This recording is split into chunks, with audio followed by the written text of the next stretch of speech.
Неодамна најавените вработување на специјалистите лекари за една недела ќе се реализираат. Тодоров најави, ја чекам согласноста од Министерството за финанси за најавените 200 вработувања.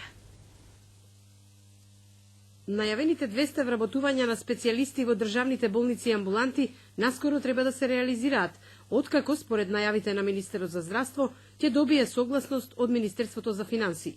Се бараше дефицитарен кадар, завршени специјалисти и специјализанти кои се прикрај, за да се пополнат местата што се испразнија поради пензионирање и одлив на кадарот во приватните болници. Се прават дополнителни анализи за распределување. Верувате, тоа е една од потешките работи, затоа што огромна е потребата во здравството од кадар. Аз сакам да направиме распределба која што ќе овозможи да се на некој начин да се одговори на најлошите точки кои што постојат во здравството, односно онаму каде што има најголем недостаток. Очекувам дека во наредна недела дена веќе ќе целата таа работа ќе биде завршена и ќе бидат одобрени согласностите од Фондот за здравствено осигурување, а потоа и од Министерството за финанси. Пропустите поради тоа што досега не се водело сметка за испразнетите места ќе се решаваат и со нови специјализации според анализите кои струки се дефицитарни.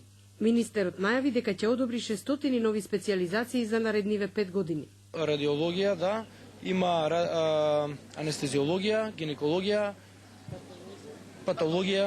Наскоро по дефинирање на здравствената мрежа, приватни доктори и специјалисти ќе станат концесионери и ќе работат со сини картони во регионите каде што ги нема во доволен број.